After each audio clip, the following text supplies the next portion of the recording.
मैं यहाँ पे रेडी हो गई हूँ, सुबह के बज गए हैं 7:30 और मैं अपना सारा सामान ले लूँगी। इसके बाद मुझे जाना है ड्यूटी। अ, मैं सारा चीज़ अपना इधर से उधर फैला के रख देती हूँ, जो ज़्यादा टाइम नहीं मिलता है। अब एक एक सामान मुझे ढूंढना पड़ेगा। ये मैं अपना लंच बॉक्स रख लेती हूँ। ये मेरी मम्मी पीछे से पूछ रही है कि तू अपना सारा सामान ली कि नहीं, चश्मा वगैरह। ज़्यादातर मैं कई बार चश्मा अपना छोड़ देती हूँ, फिर बाद में मुझे याद आता है। तो यहाँ पे मैं निकल रही हूँ। इसके बाद 7:30 हो रहे हैं अभी, और मैं यहाँ पे पहुँच गई हूँ। रास्ता काफ़ी ख़राब है, आगे 5 से लेके 6 किलोमीटर लगभग। रास्ता इतना ज़्यादा ख़राब है कि मैं चल चल के थक गई। जहाँ मुझे 20 मिनट में पहुँचना था, वहाँ मैं 45 मिनट में पहुँची। काफ़ी थक गई हूँ मैं, और फाइनली अपने रूम पे पहुँच गई हूँ मैं अभी। और ये रहा मेरा रूम। चलो खोलते हैं, फिर अपना सारा सामान ले लेती हूँ, बैग वगैरह ले लेती हूँ। अभी चेंज करके फिर मैं अभी ड्यूटी के लिए निकलूँगी। तो फर्स्ट चलो चलते हैं। सामान ले लिया मैंने, चलो। फिर ये रहा हमारा घेरावा। अक्सर यहाँ पे गाय बकरी आ जाता है, तो इसलिए इधर बाउंड्री लगा दिए हैं।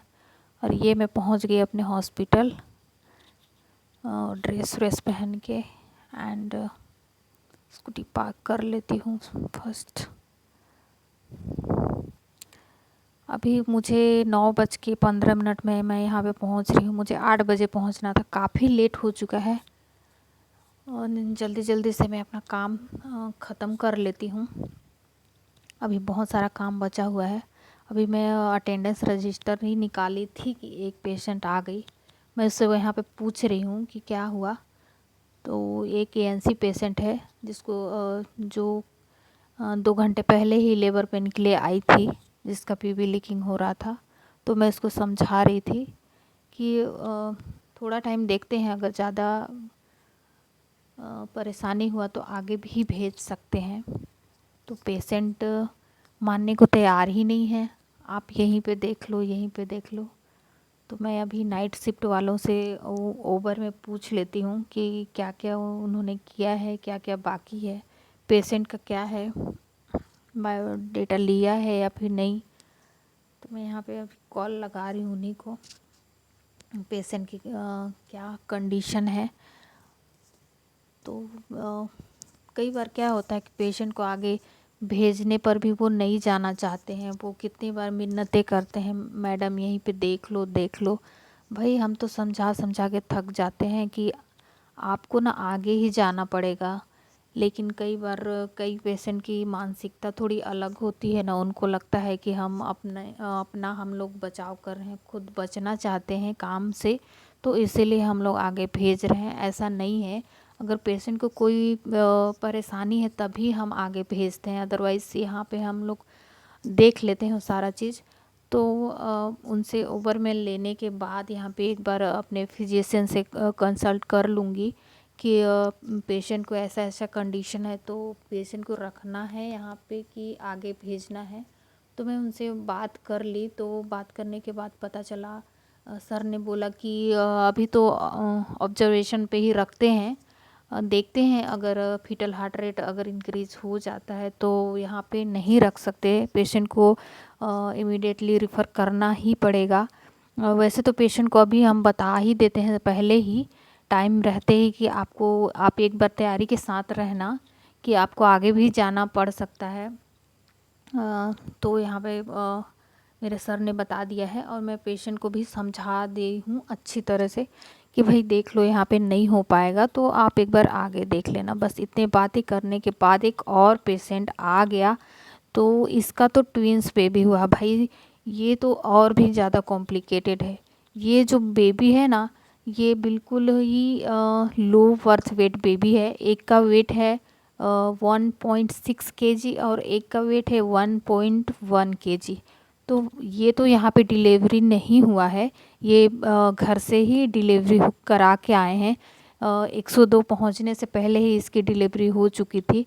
तो अभी 1-2 घंटे लग गए उनको यहाँ पहुँचने में। गाड़ी पहुँचने में काफ़ी टाइम लग जाता है, ये काफ़ी रूरल एरिया है, तो गाड़ी टाइम पे नहीं पहुँच पाता है, तो कई बार घर पे भी डिलीवरी हो जाता है, तो काफ़ी दिक्कत हो जाता है।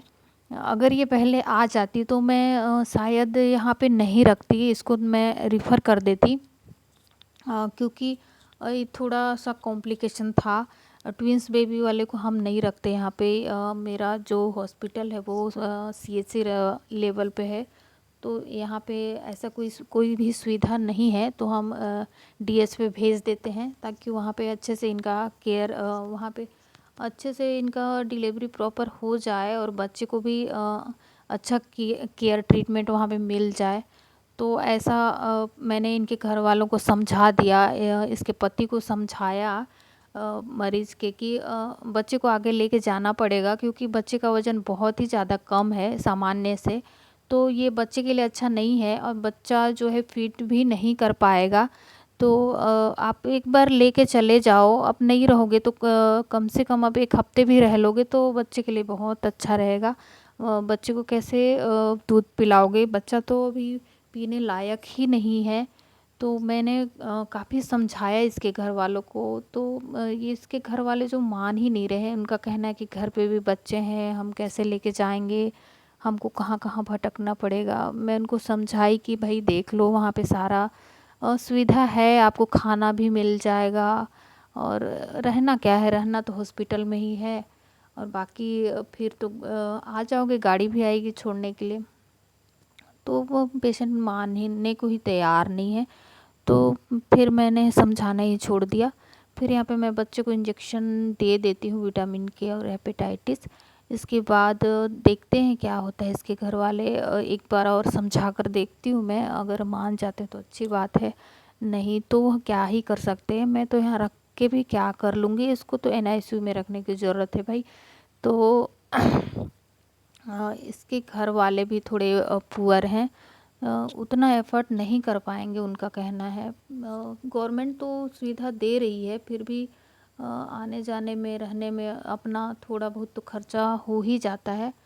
तो बच्चे को अगर बचाना है तो इतना तो करना ही पड़ेगा, पर इसके घर वाले मान नहीं रहे। मैं समझा समझा के थक चुकी हूँ, और मैं बच्चे का सारा केयर कर चुकी हूँ। इस काफ़ी टाइम हो गया था, तो ब्लड व्लड सूख गया था, उसको मैंने अच्छे से वॉश कर दिया है, कॉटन से गीला कर करके पूरा पोंछ दिया है। अभी तो बेबी ठीक ही लग रही है, दोनों फीमेल बेबी हैं, तो अभी तो ठीक लग रहे हैं। पर फीडिंग करेगी या नहीं करेगी मुझे नहीं पता, पर एक बार इसके घर वालों को देखती हूँ मना के, कि भाई एक बार ले जाओ, मेरी बात मानो, आगे बहुत सारी सुविधाएं हैं, सुविधाओं का लाभ उठाओ। मानते हैं तो ठीक है, नहीं तो क्या ही कर सकते हैं। चलो थक गई मैं तो यहाँ पे। फिर मैं आ जाती हूँ रंगोली बनाने के लिए। हमारे सर जी जो यहाँ के इंचार्ज है, फिर आज दीपावली है, तो कुछ रंगोली वगैरह बना देते हैं, ताकि लगे कि हाँ भाई हॉस्पिटल में भी सेलिब्रेट कर रहे हैं दिवाली। मैं काफ़ी थक गई थी, तो यहाँ पे ऐसे बैठ गई मैं, और इसके बाद मैं काफ़ी थक गई थी, रूम पे आई, रूम पे चेंज करके मैं घर गई। घर पे फिर मुझे काफ़ी टाइम लग गया था पहुँचने में, 1 घंटे से भी ऊपर। फिर मैं यहाँ पे तैयार वार हो के आ गई। मैं आ गए हम लोग पूजा करने, मेरी माता जी हैं। चलो फिर पूजा वूजा कर लेते हैं। पूजा करने के बाद भी देखते हैं, फिर दीपक वगैरह जलाया जाएगा और पटाखे भी फोड़े जाएंगे। तो यहाँ पे पूजा तो चल रहा है, पूजा ख़त्म हो गया, और मैं यहाँ पे आ गई वेरी एक्साइटेड फुलझड़ी जलाने के लिए। और मैंने ड्यूटी से आने के बाद ये सारा रंगोली बनाया है। मुझे उतना भी अच्छे से नहीं आता बनाने, फिर भी थोड़ा बहुत कोशिश मैंने किया है।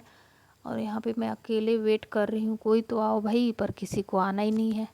फिर इधर माता जी मेरी आ गई हैं, वो तो फुलझड़ी से ऐसे डर रही हैं जैसे बड़ा वाला पटाखा हो। और ये क्या, ये तो सास बहू की दीपावली हो रही भाई, कंपटीशन हो रहा है क्या? अच्छा है भाई, चलो फुलझड़ी तो जला लो, दीपावली है तो। चलो मैं तो इधर ऑब्जर्वेशन कर रही हूँ कौन बेस्ट जला रहा है, किसका अच्छा है। चलो अभी तो बच्चे लोग आए नहीं हैं, अभी बड़े लोग का ही दीपावली हो रहा है। चलो इसके बाद यहाँ पे चलो भाई देखते हैं किसका वाला फुलझड़ी पहले जलता है। हाँ तो भाई सभी लोग फुलझड़ी बस जला लो, अभी तो बच्चे आने में थोड़ा टाइम है, बच्चे लोग आ जाएंगे इसके बाद पटाखे फोड़े जाएंगे। फिर ये क्या है, इधर मेरे दादाजी भी आ गए हैं और दादाजी को भी फुलझड़ी दे दी बहू ने।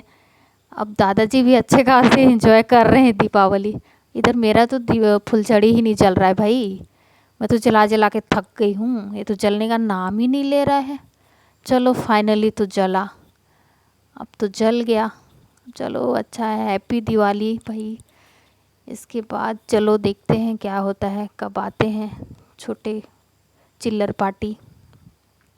फिर इसके बाद मैं मेरे पास 2 था तो मैं दादा को दे दी एक, और इधर दादा को बोल रही हूँ कि कैमरे पे देखो आप। इसके बाद दादा तो ऐसे जला रहे हैं जैसे पूरे कपड़े पे आ जाएगा, तो मैं यहाँ पे उनको बोल रही हूँ भाई दादा कपड़े से दूर रखो, नहीं दिवाली नहीं दिवाला मन जाएगा। हाँ खूब हंस रही हूँ मैं यहाँ पे। तो इसके बाद चलो ये तो ख़त्म हो गया यहाँ पे फुलझड़ी हमारा। हाँ अब आ गई अनार की बारी, अब चल भाई तू भी जल जा। ये देखो चिल्लर पार्टी यहाँ पहुँच गए, अब सबका आशीर्वाद ले रहे हैं यहाँ पे। हाँ तो फिर थोड़ी सी लाइटिंग की थोड़ी कमी हो गई ना, प्रॉपर दिख नहीं रहा है यहाँ पे। सभी लोग आ गए। हाँ भाई तू कहाँ पीछे रहेगा चक्री, चल तू भी घूम ले। हाँ तेरी ही कमी थी। चलो अब आपका भी पूरा हो गया। फिर चलो छोटा बाबू सबको दीपावली हैप्पी दिवाली बोल दो, आप हाय बोल दो, क्योंकि लास्ट आप ही का है। क्योंकि जो मेरा छोटा वाला भतीजा है ना वो बहुत ज़्यादा डर रहा था पटाखे को, तो वो छू भी नहीं रहा था, वो तो मेरे कहने से वो जला रहा है। तो थैंक यू फॉर वॉचिंग।